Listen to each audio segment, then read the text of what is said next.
오늘 우리가 공부하려고 하는 시편 21편의 말씀은 지난주에 말씀드렸듯이 시편 20편과 더불어 하나의 사건을 배경으로 기록된 시라고 할 수가 있습니다. 시편 20편은 다윗이 전쟁에 나가기 전에 하나님께 승리하게 해달라 간구했던 시고, 시편 21편은 이제 전쟁에 승리하고 돌아와서 드리는 감사와 찬송의 시라고 말씀을 드렸어요. 다윗은 시편 21편에서 전쟁에 승전하고 돌아온 것을 감사하며 하나님을 찬양하는 동시에 또 앞으로 있을 또 전쟁이 터질지 모르는데 그런 전쟁에서 또다시 승리를 얻게 해달라, 그런 기원을 드리고 있습니다.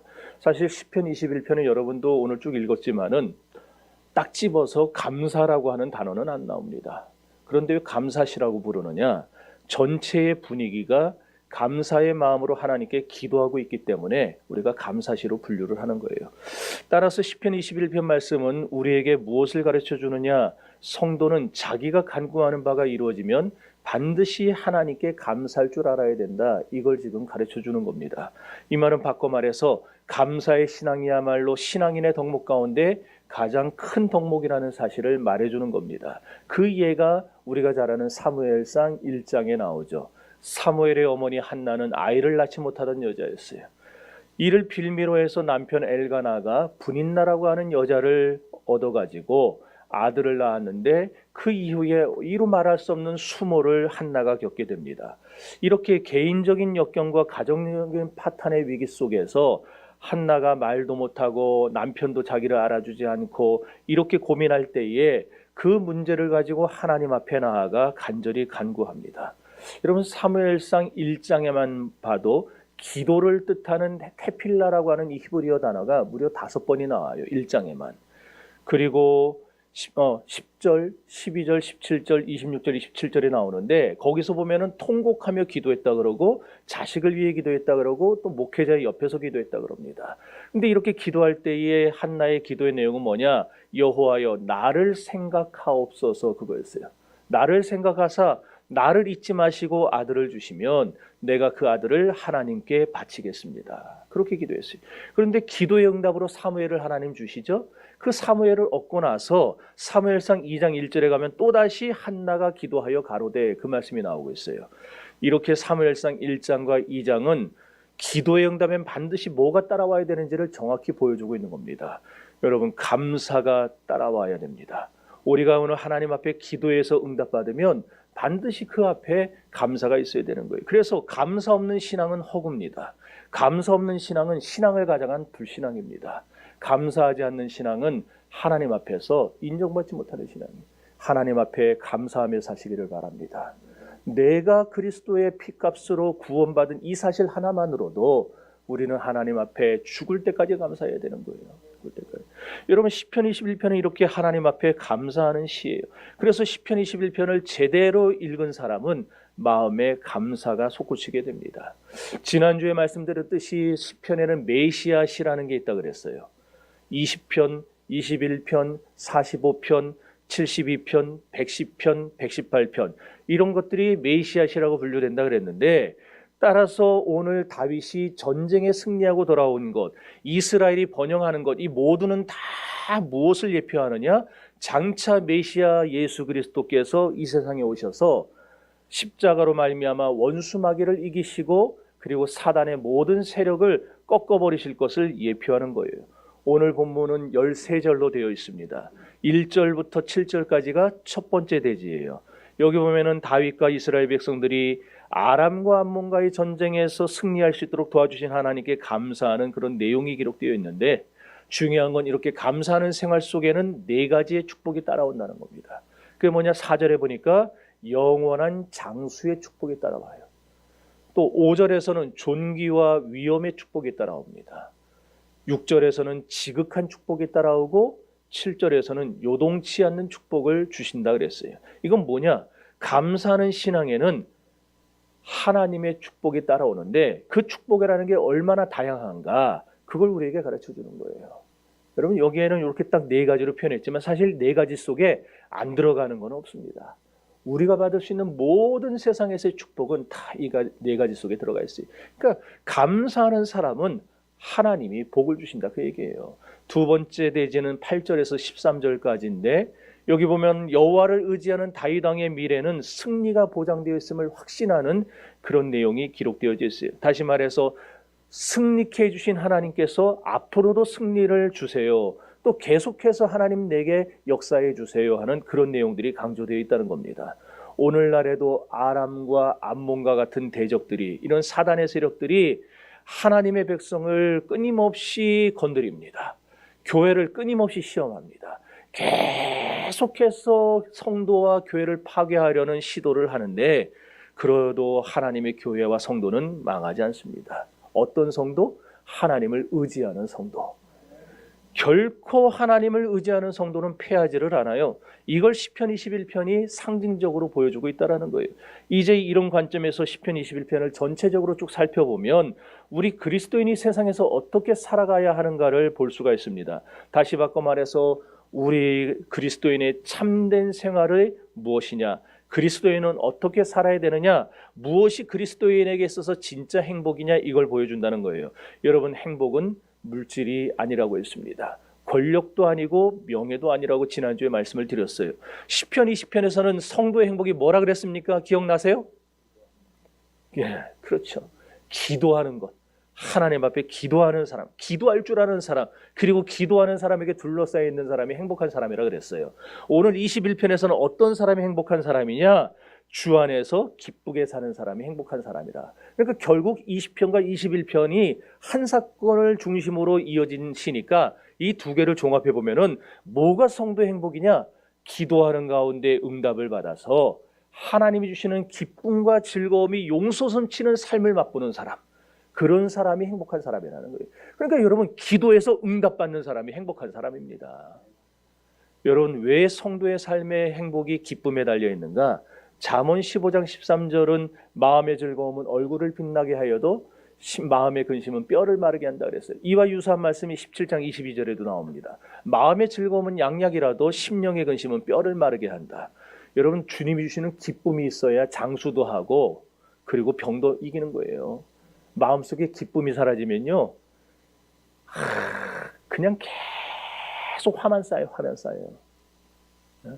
그 화가 사지백체를 망가뜨리고 우리 몸을 죄에다 무너뜨리는 겁니다.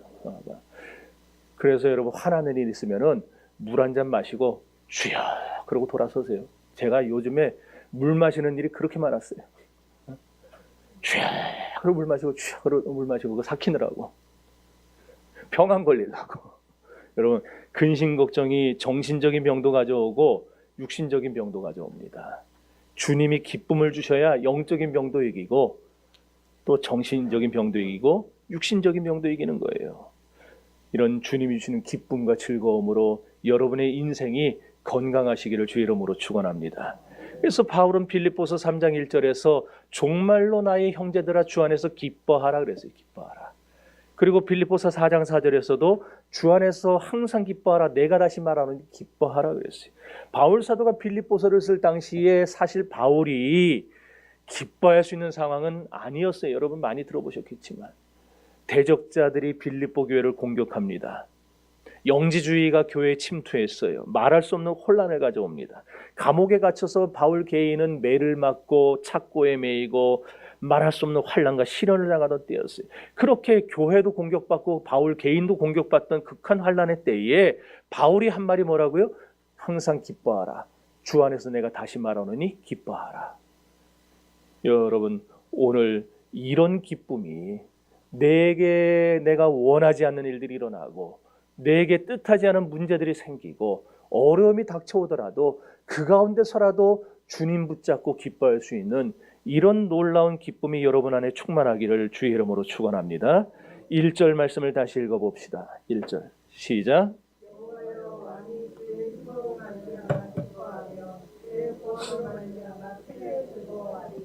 여기 보면은 주의 힘을 인하여 기뻐하며 주의 구원으로 말미암아 크게 즐거워하리다 그랬어요. 다윗 즉위 초에 이스라엘 나라는 고대 중근동 지방에서 가장 약한 나라였어요. 언제 무너질지 모르는 약소국의 왕입니다. 사울이 싸질러 놓은 그 문제들을 해결하는 거예요. 그러다 보니까 다윗이 정신이 없어요. 하루하루가. 정치, 경제, 사회, 문화, 그냥 국제 정세까지 온갖 문제가 가득했어요. 그럴 때에 다윗이 까놓고 말해서 뭐가 행복하겠습니까? 뭐가 기쁘겠어요? 맨날 눈만 뜨면은 아침부터 저녁에 잠들 때까지 문제만 갖고 나오는데 뭐가 기쁘겠습니까? 그런데 다윗은 말하는 거예요. 여호와여, 왕이 주의 힘을 인하여 기뻐하며 주의 구원을 인하여 크게 즐거워하리이다. 여기 이 말에 보면은 기뻐하다, 즐거워한다 이 두 단어가 히브리어에서 칼, 미완료, 남성 3인칭 단수로 되어 있어요. 짧은 시간에 히브리어 문법을 설명하면 머리가 터지니까 그건 할 필요가 없이 쉽게 얘기하면은 이게 전부 미완료라는 건 뭘 말하느냐? 기뻐하고 즐거워하는 것을 한 번만 하고 말하라 그 뜻인가요? 아니에요. 완료가 안 됐어요. 완료가 안 됐다는 것은 계속된다는 얘기잖아요. 그러니까 기뻐하고 즐거워하는 것이 계속돼야 된다 그 얘기예요. 계속돼야 된다. 하나님 앞에서 우리가 기뻐하는 거, 뭔 일이 있어갖고 돈 벌었어요. 그래서 기뻐합니다. 그런 기쁨은 그거 지나고 나면 끝나버려요. 돈 잃어버리면 주식으로 크게 벌었다가 또 확 잃어버리면은 기뻐했다가 홀라당 또 마음이 그래요. 그런 걸 말하는 게 아니고 우리가 주 안에서 샘솟는 기쁨, 마르지 않는 기쁨, 이런 영적인 기쁨, 이것이 우리 안에서 계속 되어야 된다 그 얘기예요. 그럼 이런 기쁨은 어디서 오느냐?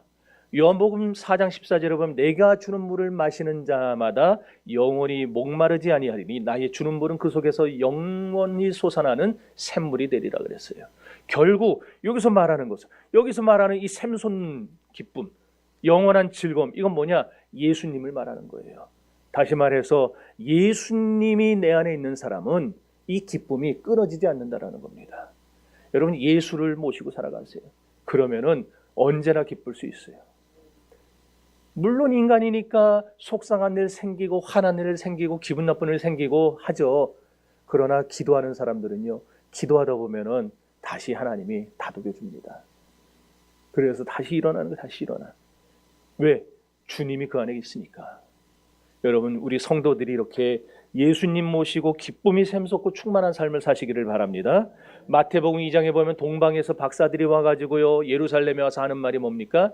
유대인의 왕으로 나시니가 어디 계시뇨? 우리가 그에게 경배하러 하노라 그랬어요. 그랬더니 서기관들이 막 성경을 뒤져가지고 베들레헴에서 나신다 그랬어요. 그 먼 페르시아서부터 이 예루살렘까지 왔으니까 얼마나 피곤하겠습니까? 자기들 생각으로는 메시아가 예루살렘에 있을 거라 생각하고 왔는데 여기서 다시 베들레헴으로 가야 된다는 거예요. 그런데 지친 몸을 이끌고 베들레헴으로 가다 보니까 캄캄한 밤하늘에 동방에서부터 봤던 별이 다시 떠오르는 거예요. 그래서 그 별이 자기들을 인도해 가는데 그때 성경이 뭐라고 표현했는지 기억나세요? 저희가 그 별을 보고 크게 기뻐하고 기뻐하더라 그랬어요. 여러분 기쁨이 샘솟으면요, 기쁨이 충만하면 피곤하고 곤고하고 괴로운 나그네 길이 다 잊혀지는 겁니다. 별을 보고 가장 크게 기뻐하고 기뻐했다는 말은 주님의 별을 말하는 거잖아요. 그러니까 다시 표현하면은 주님을 보고 기뻐했다라는 거예요. 여러분 세상 것 보고 기뻐하는 사람은 금세 그 기쁨이 사라지지만 주님 보고 기뻐하는 사람은 영원히 기쁨이 사라지지 않습니다.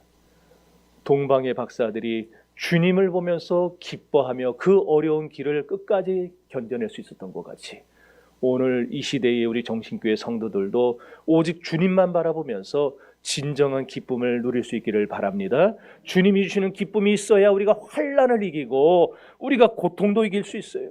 주님이 주시는 기쁨이 있어야 우리가 질병의 아픔도 이길 수 있는 거예요. 질병이 들어왔을 때에 주님이 내 안에 계시지 않으면 병에 져요. 포기하고 말아요. 그러나 주님이 있으면 극복해내는 거예요.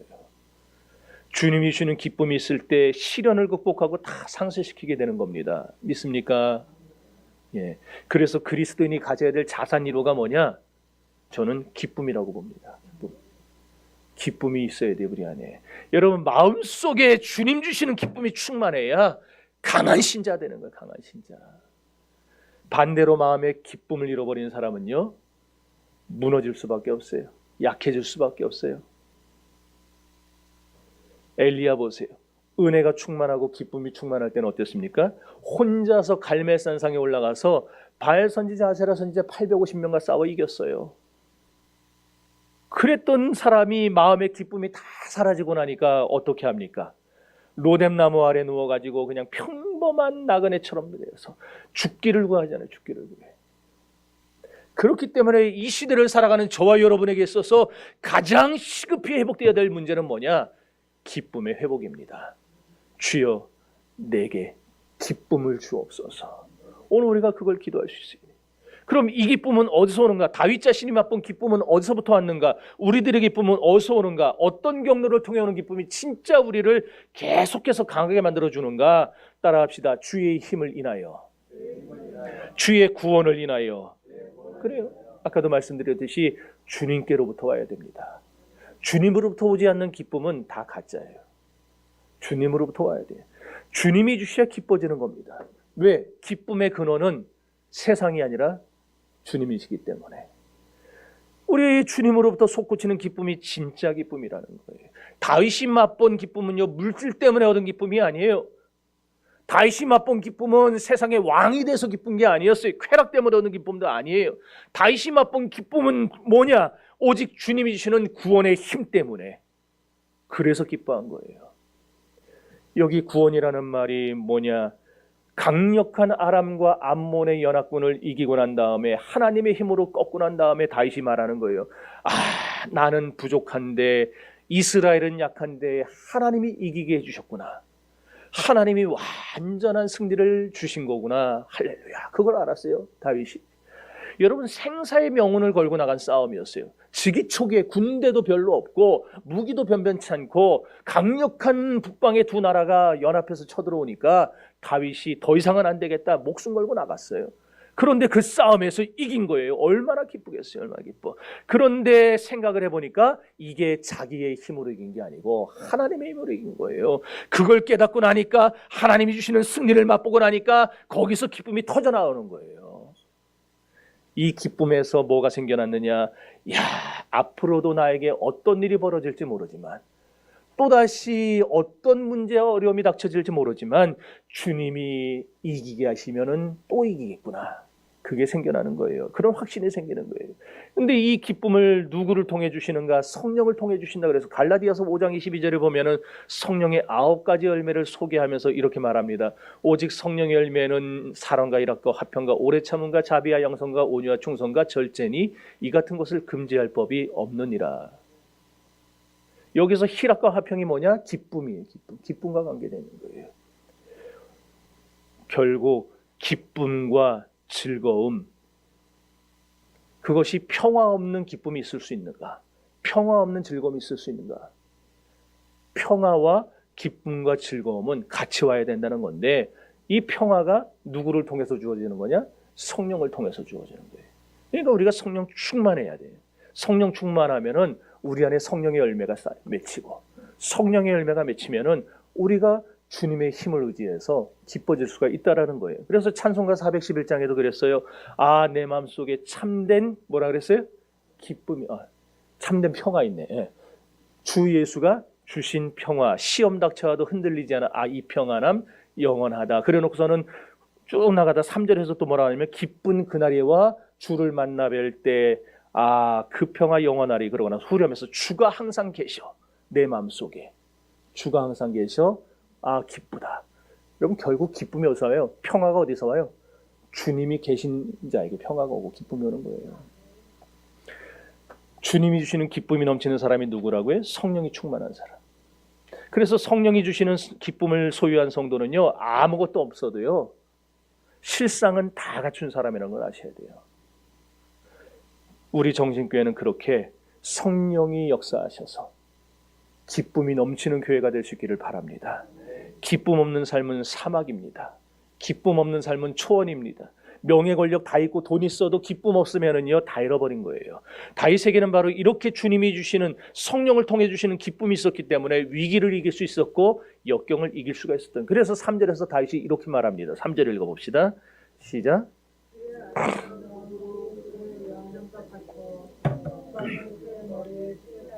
여기 주님이 주시는 기쁨의 삶을 아름다운 복이라고 표현한 거예요. 이 아름다운 복은 어떤 복이냐? 신령한 복이고 은혜의 복입니다.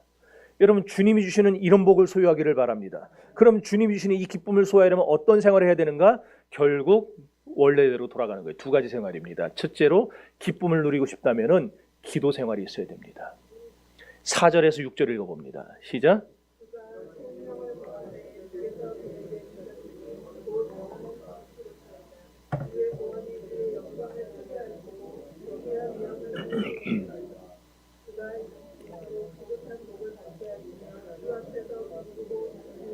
여기 보시면 따라합시다. 그가 생명을 구하매 주께서 주셨으니. 예. 여기 생명이라는 말은요, 살아있는, 살아있네 그거 있잖아요. 살아있는, 신선한 그런 뜻인데 또 다른 뜻이 있어요. 기쁨, 즐거움, 그렇게 해석이 되기도 합니다. 그러니까 오늘 본문에서는 기쁨으로 쓰였어요. 히브리어 원어가. 그러니까 우리는 지금 번역할 때 생명을 구하매 그려놨는데 원래대로 번역을 하려면은 그가 기쁨을 구하매 그렇게 돼야 되는 거예요. 기쁨을 구하매. 그랬더니 주께서 뭐 했다? 그에게 주셨다 그거예요. 이게 중요한 겁니다. 여러분, 구하니까 주시는 거예요. 구하니까 주시는 거예요. 구하면은 받게 되어 있습니다. 구하지 않으면 못 받는 거예요. 아무리 갖고 싶고 아무리 뭐 하고 싶어도 구하지 않는 사람은 못 받습니다. 구하는 사람이 받아요. 여기서 말하는 그는 누구겠어요? 다윗이겠죠? 다윗이 기쁨을 달라고 간절히 기도했더니 그 기쁨을 하나님이 주셨다 이 얘기예요. 그럼 들어줬다는 증거가 있냐? 5절에 보니까 구원해 주셨다 그러잖아요. 구원해 주셨다. 그런데 어떤 방법으로 구원해 주셨느냐? 3절 보니까 영접하시고 그랬어요. 영접하시고. 영접한다는 말은요, 쑥 내밀다라는 뜻이에요. 쑥 내밀다. 우리가 손을 갑자기 쑥 내미는 거 있잖아요. 이거 영접한다는 말이. 하나님이 갑자기 다윗에게 손을 쑥 내민 거예요. 그냥. 요한복음 1장 12절 보면 영접하는 자, 그 이름을 믿는 자들에게는 하나님의 자녀가 되는 권세를 주셨다고 했어요. 거기서 나오는 영접과 여기 나오는 영접은 틀려요. 같은 단어로 우리는 번역을 해놨는데 오늘 본문에 나오는 이 영접은 하나님이 나보다 앞서가시면서 나를 인도한다, 끌어주신다 그런 뜻이에요. 쑥 내밀어가지고 잡아 당겨주시는 거예요. 이 본문에 나온 영접은 그 뜻이고 요한복음 1장 12절의 영접은 받아들이네. 주님을 내가 받아들이겠습니다. 그 뜻이에요. 그러니까 같은 영접이지만 뜻은 틀려요. 따라서 오늘 본문에 나온 영접한다는 말 속에 뭐가 들어있느냐? 내 모든 문제를 해결하시는 하나님, 내 인생을 책임지시는 하나님이 기도하면은 언제나 나보다 앞서가시면서 내 문제를 해결해 주시는 분이다. 그 얘기를 보여주고 있는 거예요. 그러니까 하나님이 나보다 앞서가시게 할 수 있는 방법이 뭐예요? 기도밖에 없어요. 기도밖에. 기도하지 않으면 내가 하나님보다 앞서갑니다. 내가 하나님 앞에서만 가려고 그러는 거예요. 그런데 기도하면 하나님을 앞세우게 되어 있어요. 다윗이 아람과 암몬 연합군과 싸우려고 예루살렘을 떠나 북쪽으로 향해 갈 때에 다윗은 자기가 백성들 앞에서 군사들 앞에서 앞서가고 있는 줄 알았어요. 옛날 영화들 보면 그러잖아요. 왕이나 장군이 맨 앞에 서서 나가잖아요. 쫄병들 뒤따라오고. 자기도 그런 줄 알았어요. 자기가 앞서고 있는 줄 알았어요. 그런데 알고 나니까 그게 아니라 하나님이 먼저 가셔서 다 준비해 놓으셨구나.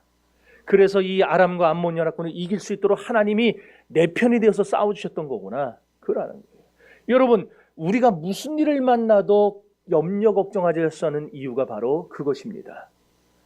이렇게 하나님이 언제나 우리보다 앞서가시는 분이기 때문에 우리는 염려하지 않을 수 있는 거예요.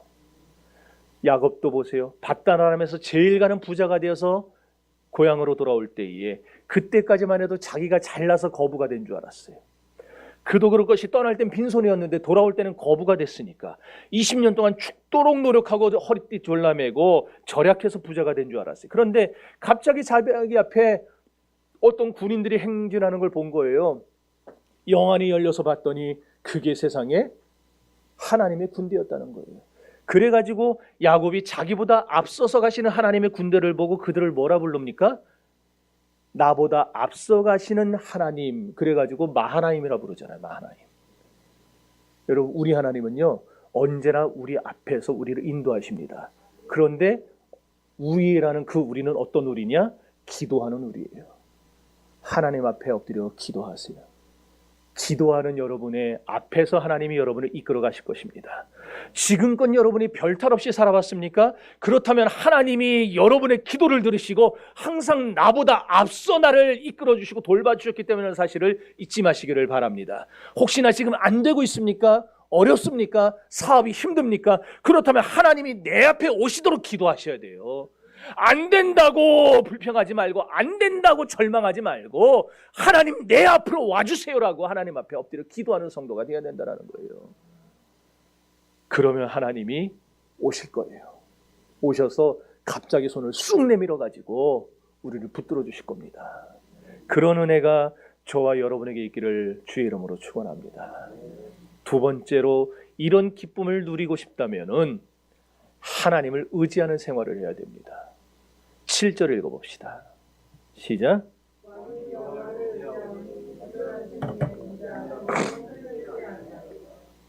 여러분, 여기 의지한다라는 말과 인자라는 말이 히브리어 문법에서 한 문장에 나오면은요, 반드시 언제 쓰였느냐? 하나님과 나 사이에 맺은 언약 관계를 가리킬 때 썼어요. 그러니까 만약에 의지한다는 말하고 언약이라, 이 인자라는 말이 따로 나왔으면은 해석이 달라지는데, 여기 지금 의지한다는 말과 인자라는 말이 같은 문장에서 쓰였어요. 이때는 어떻게 해석을 하느냐? 하나님과 내가 맺은 언약을 가리키는 거예요. 언약. 그래서 지금 다윗은 자기를 비롯한 아브라함의 후손인 이스라엘이 하나님과 아브라함이 맺은 그 언약의 범주 때문에 지킴을 받고 있다, 그 얘기를 하고 있는 거예요. 하나님은 우리가 예뻐서 우리를 지키는 거 아닙니다. 우리가 잘나서 우리 지키는 거 아니고, 우리가 힘이 있어서 우리 지키는 거 아닙니다. 우리를 지키는 이유는 우리와 맺은 언약 때문에 지키는 겁니다. 누구로 맺은 언약? 예수 그리스도로 맺은 언약. 예수님의 십자가를 의지해서, 그 핏값을 의지해서 맺은 언약 때문에 하나님이 우리를 보호하시고 지키시는 것이지, 우리가 능력이 있고 힘이 있고 돈이 있고 잘생기고 권력이 있고 이래서 우리를 지키는 게 아니라는 거예요. 마찬가지로 오늘 신약의 성도들이 바로 그것을 기억해야 됩니다. 여러분들이 세상을 살아나갈 때에 어떤 일들이 벌어질지는 모르지만, 무슨 일이 있더라도 여러분 잊지 말아야 될 것은, 나는 하나님의 언약 안에서 보호를 받고 하나님의 언약 안에서 지킴을 받고 있는 존재다. 이 사실을 여러분은 반드시 잊지 마시고 사시기를 바랍니다. 여러분은 하나님의 언약 속에 들어있는 성도들이에요. 그래서 하나님께서 당신의 이름을 걸고 당신의 생명을 걸고 여러분을 지키고 보호하시는 거예요.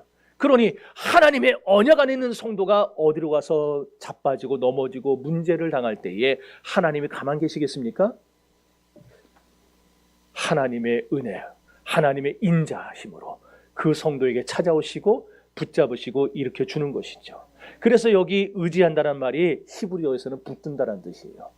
하나님이 의지하는 사람을 하나님 붙잡아 주시는 겁니다. 믿습니까? 여러분, 그런데 하나님 의지하는 행동은 아무나 합니까? 사랑도 아무나 하는 게 아닌데, 하나님 의지하는 행동 아무나 하겠어요? 아무나 못해요. 절대 아무나. 언약 백성들만 하는 거, 언약 백성들만. 불신자들은요, 하나님 의지 안 합니다. 당연하겠죠. 알아야 의지하지, 알아야. 세상 불신자들 보세요. 기껏 의지한다는 게 뭡니까? 권력 의지하고 돈 의지하고 백 의지하고 그런 것만 의지, 그런 것만. 지인 찬스 해가지고 막 들어가고 막. 아, 나도 윤석열 대통령 친해놨었어야 되는 건데.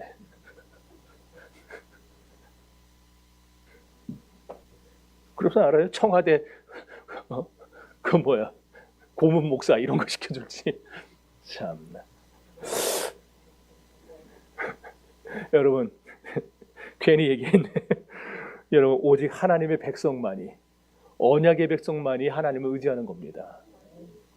이렇게 하나님 의지하는 게 무엇보다 중요해요. 세상 사람처럼 돈 의지하고 권력 의지하면요, 언젠가 무너질 날이 옵니다. 무너질 날이 와요. 비트코인 올라간다고 할 때 그 난리쳤던 사람들 지금 쫄딱 다 망했잖아요.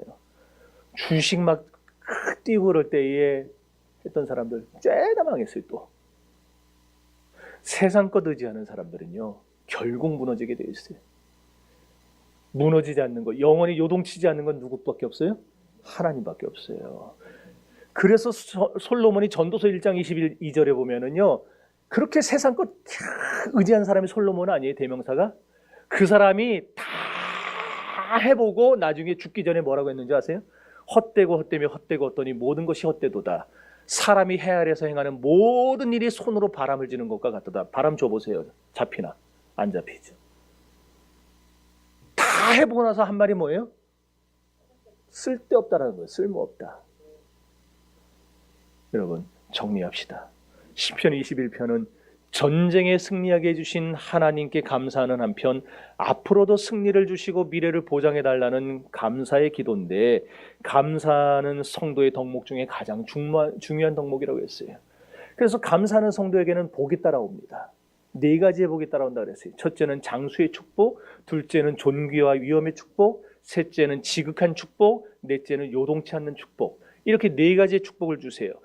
또한 성도들의 진정한 행복은 어디서 오느냐? 기쁨에서 온다 그랬어요. 이 기쁨은 누구를 통해서 주시는 기쁨이에요? 예수 그리스도를 통해서.